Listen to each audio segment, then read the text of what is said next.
કેમ છો મિત્રો? મજામાં? આપણે નવો ટોપિક લઈએ છીએ નાણાકીય સંચાલનનું મહત્ત્વ. બરાબર, હવે એમાં આપણે થોડી આગળ વાત કરીએ મિત્રો. એને ઇમ્પોર્ટન્સ ઓફ ફાઇનાન્શિયલ મેનેજમેન્ટ કહેવાય. બરાબર, ઇમ્પોર્ટન્સ ઓફ ફાઇનાન્શિયલ મેનેજમેન્ટ આપણે એવું કહેવાય છે ને, અમે નાણાંનું અને નાણાકીય સંચાલન બહુ મહત્ત્વ છે એવું કહેવાય છે. ખબર છે તમને મિત્રો? નાણાં વગરનો ના થયો નાણે ના થાય લાલ. બરાબર ને? હા, એટલે જો આપણી પાસે નાણાં હોય તો જ કામનું છે, નાણાં ન હોય તો નકામું છે. હા, પણ નાણાં છે તો પછી નાણાંનું યોગ્ય સંચાલન પણ અતિ આવશ્યક છે. જો નાણાંનું યોગ્ય સંચાલન ન હોય ને તો બી આપણે વર્કઆઉટ કરી શકીએ નહીં. બરાબર, એટલે એ પણ બાબત આપણા માટે મહત્ત્વની કહી શકાય. હવે અહીંયા આગળ વાત કરી છે નાણાકીય સંચાલનનું મહત્ત્વ. હવે જુઓ, 1950 પછી વૈશ્વિક સ્તરે છે ધંધાકીય પર્યાવરણ અને આર્થિક સાંપ્રત પ્રવાહોમાં પરિવર્તન થવાને કારણે નાણાકીય સંચાલનનું મહત્ત્વ વધ્યું. હવે એક માર્કનો પ્રશ્ન પૂછાય છે. કયો પ્રશ્ન પૂછાય છે? તો પહેલાં નાણાકીય સંચાલનનું મહત્ત્વ સાથી વધ્યું છે. તો એની અંદર સૌથી મહત્ત્વનું કે 1950 પછી, અંડરલાઈન કરીએ છીએ, 1950 પછી વૈશ્વિક સ્તરે ધંધાકીય પર્યાવરણ અને આર્થિક સાંપ્રત પ્રવાહોમાં પરિવર્તન થવાને કારણે, વૈશ્વિક સ્તરે શું છે? ધંધાકીય પર્યાવરણ અને આર્થિક સાંપ્રત પ્રવાહોમાં પરિવર્તન થવાને કારણે નાણાકીય સંચાલનનું શું થયું છે? મહત્ત્વ વધ્યું છે મિત્રો. આ નાણાકીય સંચાલનનું મહત્ત્વ વધ્યું છે ને એનાથી જ ઘણા બધા આપણને જે બેનિફિટ થાય છે, એ જે મહત્ત્વ છે એની વાત કરીએ તો કે સૌથી પહેલો બેનિફિટ કયો છે? તો વાત કરીએ સૌથી પહેલાં શું? તો કે નાણાકીય જરૂરિયાતોનો અંદાજ આપણે બાંધી શકીએ. શું કરી શકાય છે? નાણાકીય જરૂરિયાતોનો શું કરી શકાય છે? અંદાજ રજૂ કરી શકાય છે આપણે. હા, જો નાણાકીય જરૂરિયાતો કેટલા પ્રકારની છે તમને ખબર છે મિત્રો? કેટલા પ્રકારની ખબર છે ને? તો કે નાણાકીય જરૂર ધંધાકીય એકમની અંદર લાંબા ગાળાની ટૂંકા ગાળાની બંને પ્રકારની નાણાકીય જરૂરિયાતની જરૂર પડે. બરાબર, કયા પ્રકારની? લાંબા ગાળાની અને ટૂંકા ગાળાની. બરાબર છે. તો કોઈ નિશ્ચિત સમય માટે ધંધાકીય એકમમાં લાંબા ગાળાની મૂડીની જરૂર પડે છે અથવા તો ટૂંકા ગાળાની મૂડીની જરૂર પડે છે. હવે કેટલા પ્રમાણમાં કેટલી મૂડીની જરૂર પડશે એ નાણાકીય સંચાલન એનો અંદાજ મેળવે છે મિત્રો. આપણે કેટલી મૂડી જોઈશે ને એનો અંદાજ કોણ મેળવે છે? નાણાકીય સંચાલન મેળવે. Okay, clear? સમજ પડે ને? બહુ સરળ છે ટોપિક, એટલે વાંધો નથી આવતો. બરાબર, અને મજાનો ટોપિક છે. એના પછી વાત કરીએ છીએ નાણાંની પ્રાપ્તિ. પણ નાણાંની પ્રાપ્તિ તો નાણાકીય, જો હવે આપણે કોઈ પણ ધંધાકીય એકમ હોય તો ધંધાકીય એકમની અંદર મૂડી મેળવી એ પણ એક મહત્ત્વ કહી શકાય. બરાબર, એક બહુ મહત્ત્વનું બાબત છે. એટલે અહીંયા આગળ એવું કહી શકાય કે ભાઈ નાણાકીય સંચાલન છે ને મૂડીના પ્રાપ્તિ સ્થાનોની કરકસરયુક્ત પસંદગી કરી ઓછી પડતરે વધુ મૂડી મેળવે છે. હવે કરકસરયુક્ત પસંદ કરવી. જો મૂડીની જરૂર છે ને તો મૂડી તો માર્કેટમાંથી આપણને 3% વ્યાજે મળે, 5% વ્યાજે મળે. બરાબર, મૂડી તો આપણને મળી જ જાય મિત્રો. પણ જો 3% અને 5% વ્યાજે લઈએ મૂડી તો પછી આપણી પડતર વધી જાય ને મૂડીની. તો એવા સંજોગોમાં આપણે જે મૂડી લાવીએ છીએ એની પડતર ઓછી આવે. આપણે જે મૂડી લાવીએ એની પડતર ઓછી આવે. ઓછી આવે ને એ હેતુથી એ બધું કાર્ય કોણ કરે? તો કે નાણાકીય સંચાલન, એટલે કે મૂડી પડતર, એટલે મૂડી ઓછી પડતર મેળવવાનું કાર્ય કોણ કરે છે? નાણાકીય સંચાલન કરે છે. એટલે નાણાંની પ્રાપ્તિ સરળતાથી આપણે શું કરી શકાય છે. પછી વાત કરીએ છીએ આયોજન અને અંકુશ. બરાબર, કયો ટોપિક છે? આયોજન અને અંકુશની વાત કરી મિત્રો.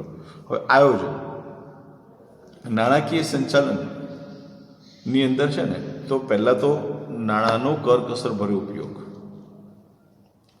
જો નાણાં હોય એટલે વેડફી ન નાખવાના હોય, નાણાં હોય એટલે વેડફવાના ના હોય, પણ નાણાં છે તો નાણાંનો શું કરવું પડે? કરકસર ભર્યો ઉપયોગ કરવો પડે. અને એના માટે એ કરકસર ભર્યો ઉપયોગ કરવા માટે શું કરવું પડે? ખબર? નાણાંનું આયોજન કરવું પડે મિત્રો. આયોજન તો કરવું પડે, પણ જોડે જોડે વધારે ખર્ચ ન થઈ જાય ને એના માટેનું શું રાખવું પડે? અંકુશ પણ રાખવો પડે. ખ્યાલ આવ્યો? આ બંને બાબત મહત્વની છે. એટલે એનો અંકુશ પણ રાખીએ છીએ, જોડે જોડે આ કામ પણ કરીએ છીએ. બરાબર, પછીનો ટોપિક છે નાણાંની વહેંચણી. બરાબર, ચોથો મુદ્દો આવ્યો મિત્રો. બરાબર, નાણાંની વહેંચણી. એટલે કેટલા ટોપિક પૂરા થયા? હા, 3 ટોપિક પૂરા થઈ ગયા. અને કયા? તો કે એક નાણાકીય જરૂરિયાતનો અંદાજ, નાણાંની પ્રાપ્તિ, આયોજન અને અંકુશ. હવે કયું આવ્યું? નાણાંની વહેંચણી. બરાબર, ટોપિક કયો આવ્યો? નાણાંની વહેંચણી. હવે નાણાંની વહેંચણી એ પણ અગત્યનું કહી શકે. જો નાણાંની પ્રાપ્તિ જેટલી મહત્વની છે ને એટલી જ નાણાંની વહેંચણી મહત્વની છે. એટલા માટે મહત્વનું છે કે ભાઈ જે નાણાં આવ્યા ને તો નાણાંનો યોગ્ય ઉપયોગ તો કરવો પડે ને, બરાબર. અલગ અલગ વિભાગોમાં વહેંચણી કરવી પડે ને, એટલે નાણાંની વહેંચણી એટલે કે જુદા જુદા વિભાગો વચ્ચે નાણાંની એવી રીતે વહેંચણી કરવી પડે જેથી કરીને દરેક વિભાગને નાણાં પ્રાપ્ત થાય મિત્રો, બરાબર છે. એવું ન બને કે આજે આપણે માર્કેટમાંથી મૂડી લઈ આવ્યા અને બે જ વિભાગમાં બધી મૂડી આપી દીધી, બાકીના કોઈ વિભાગમાં મૂડી ન આપી તો એ ન ચાલે, બરાબર છે. એટલે બધા જ વિભાગને મૂડી મળે ને એ પ્રકારની આપણે શું કરીએ છીએ, વ્યવસ્થા કરીએ છીએ, બરાબર છે. એટલે નાણાંની શું કરવામાં આવે છે, એની વહેંચણી કરવામાં આવે. ક્લિયર, સમજ પડે છે ને? હા, બસ બસ એ જ મહત્વનું છે. હા, હવે એના પછી વાત કરીએ. નવો ટોપિક આવ્યા, કયો આવ્યા? તરલતાની જાળવણી. યસ, તમે આમ જોઈને તો કહી શકો કે હવે નવો મુદ્દો આવી ગયો, સરસ આવી ગયો. ઓકે, ચલો, તરલતાની જાળવણી. યસ, તરલતા મતલબ લિક્વિડિટી મિત્રો. લિક્વિડિટીની છે ને જાળવણી કરવી પડે. મતલબ આપણી પાસે જે રૂપિયા આવ્યો ને એને ફિક્સ અસેટ્સમાં ઇન્વેસ્ટ ન કરાય. અમુક ફિક્સ અસેટમાં ઇન્વેસ્ટ કરાય, બરાબર, અમુક શોર્ટ ટર્મમાં કરાય, અમુક લોંગ ટર્મમાં કરાય. એ પ્રકારે અલગ અલગ રીતે આપણે શું કરવી પડે, એની જાળવણી કરવી પડે. એટલે લિક્વિડિટીની જાળવણી કરવી પડે. આપણે સ્ટોકની અંદર માનો કે આ સ્ટોકની અંદર આપણે ઇન્વેસ્ટમેન્ટ થઈ ગયું છે, તો આ સ્ટોક કેટલા સમયની અંદર સેલ થશે અને એમાંથી કેટલા સમયમાં આપણને નાણાં મળશે એ પણ બાબતની તૈયારી કરવી પડે. એટલે એના માટે મિત્રો શું કરવું પડે, રોકડ પ્રવાહપત્રક અને રોકડ અંદાજપત્ર તૈયાર કરવું પડે. શું? રોકડ પ્રવાહપત્રક, કેશ ફંડ ફ્લો અને કેશ બજેટ, બરાબર. રોકડ બજેટ કેશ ફંડ ફ્લો કહેવાય અને રોકડ અંદાજપત્ર એટલે કેશ બજેટ તૈયાર કરી તરલતાની જાળવણી કરી શકાય મિત્રો, બરાબર. એટલે હવે જો તરલતાની જાળવણી કરવા માટે શું કરવું પડે, તો કે રોકડ પ્રવાહપત્ર અને રોકડ અંદાજપત્ર તૈયાર કરવામાં આવે છે, બરાબર. અને હાથ પર કેટલી રોકડ સિલક રાખવી એનો અંદાજ પણ આવી શકે છે. હાથ પર રોકડ સિલક હોવી જરૂરી છે. ઓકે, રાઈટ, સરસ. હા, એના પછી વાત કરીએ. જો પેલા નાણાંની પ્રાપ્તિની વાત કરી, પછી નાણાંની વહેંચણીની વાત કરી, પછી તરલતાની વાત કરી, અને હવે આવ્યા આવકની વહેંચણી. શેની વહેંચણી? હા, આવકની વહેંચણી. યસ, ટોપિક સરસ સરસ. ઓકે, ચલો, આવકની વહેંચણીમાં કઈ બાબત આવે છે, કઈ બાબત ધ્યાનમાં લેવામાં આવે છે, તો એની વાત કરીએ. તો કે જો આવક એટલે નફો, નફાનો કેટલોક હિસ્સો શેર હોલ્ડર વચ્ચે શું કરવામાં, ડિવિડન્ડ સ્વરૂપે વહેંચવામાં આવે, અને નફાનો કેટલોક ભાગ ધંધામાં પુનઃરોકાણ કરવામાં આવે, બરાબર. એટલે નક્કી કરવું પડે કે ભાઈ જે પણ આવક થઈ છે એ આવકમાંથી કેટલો ભાગ નફાની વહેંચણીમાં આપવો, કેટલો ભાગ ધંધામાં ફરી રોકવો, તો એનું નાણાકીય સંચાલન આ ભાગ કોણ કરે, નાણાકીય સંચાલન. આવકની વહેંચણીનું કાર્ય પણ નાણાકીય સંચાલન કરે છે. એટલે કે નફાનો કેટલો હિસ્સો શેર હોલ્ડરો વચ્ચે ડિવિડન્ડ તરીકે વહેંચવો અને કેટલો ભાગ ધંધામાં પુનઃરોકાણ તરીકે નક્કી કરવું એ વિચારવામાં આવે છે અને નક્કી કરવામાં આવે છે. યસ, રાઈટ, બરોબર. હા, ખ્યાલ આવી ગયો, પરફેક્ટ. હવે એના પછીનો ટોપિક આવ્યા ચાલુ મિલકતોનું સંચાલન. ઓકે, કરંટ અસેટ્સ મેનેજમેન્ટ અથવા management of current assets. Okay, right. એ શું છે? ચાલુ મિલકતો એટલે એને કરંટ અસેટ્સ કહેવાય, મેનેજમેન્ટ સંચાલન. ઓકે, હવે આપણે મનમાં પ્રશ્નો બધે. ચલો, તમને ખબર ચાલુ મિલકતો કઈ કઈ ખબર છે ને? બોલો તો, ચાલુ મિલકતો કઈ કઈ છે? હા હા, બરોબર, સાચું. ચલો, રોકડ આવે, હા, યસ, રાઈટ. દેવાદારો આવે, વાહ વાહ વાહ, આવડે. ચલો, માલ સ્ટોક આવડે, ઓકે, રાઈટ. વેચાણ પાત્ર, જામીનગીરીઓ, બેંક સિલક, આ બધું શું કહેવાય? રોકડ મિલકતો કહેવાય, બરોબર છે. રોકડ મિલકતો એટલે જેનું ચાલુ મિલકતો કહેવાય, જેનું સરળતાથી રોકડમાં રૂપાંતર થઈ જતું હોય ને મિત્રો, એને શું કહેવાય? ચાલુ મિલકતો કહેવાય. આવી ચાલુ મિલકતોનું શું કરવામાં આવે છે? સંચાલન કરવામાં આવે છે.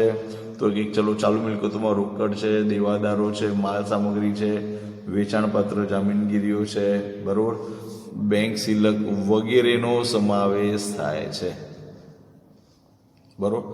અને આ ચાલુ મિલકતોના રોકાણ માટેની નીતિનું શું કરવામાં આવે છે? ઘડતર કરવામાં આવે છે. રોકાણ માટે નીતિનું શું કરવામાં આવે? ઘડતર કરવામાં આવે કે ભાઈ આપણે આટલું રોકાણ આવી રીતે કરવાનું છે, તો એનું શું કરીએ છીએ? ઘડતર. Okay, right. હા, સરસ સરસ. ઓકે ઓકે, હવે એના પછી ખ્યાલ આવ્યો ને? ચાલુ મિલકતોનું શું કરવાનું? સંચાલન કરવું છે. Okay, right. પછી આવ્યા નાણાકીય નિર્ણયો. નાણાકીય નિર્ણયો. હવે નાણાકીય નિર્ણયોમાં કઈ બાબત, કંઈક નાણાકીય નિર્ણયો છે ને એની અંદર શું ધ્યાનમાં લઈએ છીએ તો કંઈક નાણાકીય સંચાલન માં પહેલું છે મૂડી બજેટ, ડિવિડન્ડ નીતિ, નફાનું પુનઃરોકાણ વગેરે અંગે મહત્વના નિર્ણયો લેવામાં આવે છે. વગેરે અંગે શું કરવામાં આવે છે? હા, મહત્વના નિર્ણયો લેવામાં આવે છે. અને જુદા જુદા નાણાકીય નિર્ણયો વચ્ચે શું કરવામાં આવે? સંકલન જાણવામાં આવે છે. ડિવિડન્ડ નીતિ અને નફાના પુનઃરોકાણ વચ્ચે સંકલન. ઉદાહરણ તરીકે શું? ડિવિડન્ડ નીતિ નફાના પુનઃરોકાણ વચ્ચે સંકલન હોવું જોઈએ. મતલબ ડિવિડન્ડ નીતિ એટલે ડિવિડન્ડ વધુ પ્રમાણમાં બી ચૂકવવામાં ના આવે અને નફાનું પુનઃરોકાણ પણ વધારે કરવામાં ના આવે. જો નફાનું વધારે પ્રમાણમાં નફાનું પુનઃરોકાણ કરવામાં આવે તો શું થાય મિત્રો? ખબર છે આપણને, શેર હોલ્ડરોને વધારે ડિવિડન્ડ ન મળે. શેર હોલ્ડરને વધારે ડિવિડન્ડ ન મળે તો એ લોકો નિરાશ થઈ જાય. તો આ બીજી જગ્યાએ ઇન્વેસ્ટમેન્ટ ફરી કરવાનું તો એ લોકો કરી શકે નહીં. એટલા માટે શું કરવાનું હોય? એ બે વચ્ચે એટલે ડિવિડન્ડ નીતિ અને નફાના પુનઃરોકાણ વચ્ચે શું હોવું જોઈએ? સંકલન જળવાય. એ બાબત જરૂરી છે. એટલે નાણાકીય નિર્ણયોમાં આવે છે. Okay, right. પછી છે ધંધાની શાખમાં વધારો. કોની શાખમાં વધારો? યસ, ધંધાની શાખમાં વધારો.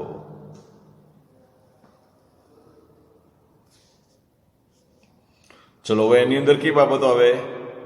હા, તો કે ધંધાની પ્રગતિ વિકાસમાં, ધંધાની પ્રગતિ અને વિકાસમાં નાણાકીય સંચાલનનું મહત્વનું યોગદાન છે. શેમાં? તો કે ધંધાની પ્રગતિ અને વિકાસમાં નાણાકીય સંચાલનનું મહત્વનું યોગદાન આપે છે. અને એના માટે શું છે કે કાર્યક્ષમ નાણાકીય સંચાલન નાણાકીય અનુકૂળતા ઊભી કરે છે, જેથી એવું કહી શકે કે કર્મચારીઓને પગાર, લેણદારોને સમયસર ચૂકવણી કરી શકાય એ માટે ચૂકવણી કરી શકાય છે. પરિણામે શું થાય? ધંધાની શાખમાં વધારો થાય છે. હા, બરોબર ને? એટલે શાખમાં વધારો ક્યારે થાય? તો કે કર્મચારીઓને નિયમિત પગાર આપીએ. એક પહેલી તારીખ હોય તો પહેલી તારીખ, એક બીજી તારીખ હોય બીજી તારીખ, 1 થી 10 તારીખમાં પગાર આપીએ. લેણદારોને સમયસર નાણાંની ચૂકવણી કરીએ. આ બધી વસ્તુ કરીએ ને મિત્રો, એનાથી શું થાય ખબર? આપણે ધંધાની પ્રતિષ્ઠા વધે. એટલે ધંધાની શાખમાં શું થાય? વધારો થાય છે. અને ધંધાની શાખમાં વધારો થાય એટલે સ્વાભાવિકપણે આપણી પ્રતિષ્ઠા પણ વધે. એટલે ખાલી અહીંયા અંડરલાઈન કરજો એટલે કે કર્મચારીના પગાર અને લેણદારોને સમયસર ચૂકવણી કરી શકાય છે. આ કોના દ્વારા ચૂકવણી કરી શકાય છે? તો કે કાર્યક્ષમ નાણાકીય સંચાલન અને નાણાકીય અનુકૂળતાઓ. બરાબર છે? એટલે નાણાકીય સંચાલન દ્વારા આ બંને બાબતો આપણે સરળતાથી શું કરી શકાય છે? રજૂ કરી શકાય છે મિત્રો. તો અહીંયા આગળ આખો આપણો ટોપિક કયો પૂરો કર્યો? હા, કયો ટોપિક પૂરો કર્યો? બોલો તો ખરા યાર, ભૂલી ગયા? કયો? સંભળાયો નહીં? હા, એક્ઝેક્ટલી. હવે યાદ આવ્યું, હવે ખ્યાલ આવ્યો. શું? નાણાકીય સંચાલનનું મહત્વ. બરોબર ને? નવો જ મુદ્દા છે, સરળ મુદ્દા છે. બરોબર, એક વખત આ 3 માર્કનો પ્રશ્ન પૂછાય છે. બરોબર, એટલે નાણાકીય સંચાલનનો અર્થ આપી નાણાકીય સંચાલનનું મહત્વ સમજાવો. બરોબર છે? એ બાબત આપણા માટે મહત્વની છે. એટલે અહીંયા આખો આપણે ટોપિક આ શું કર્યો? પૂરો કર્યો. બરોબર છે?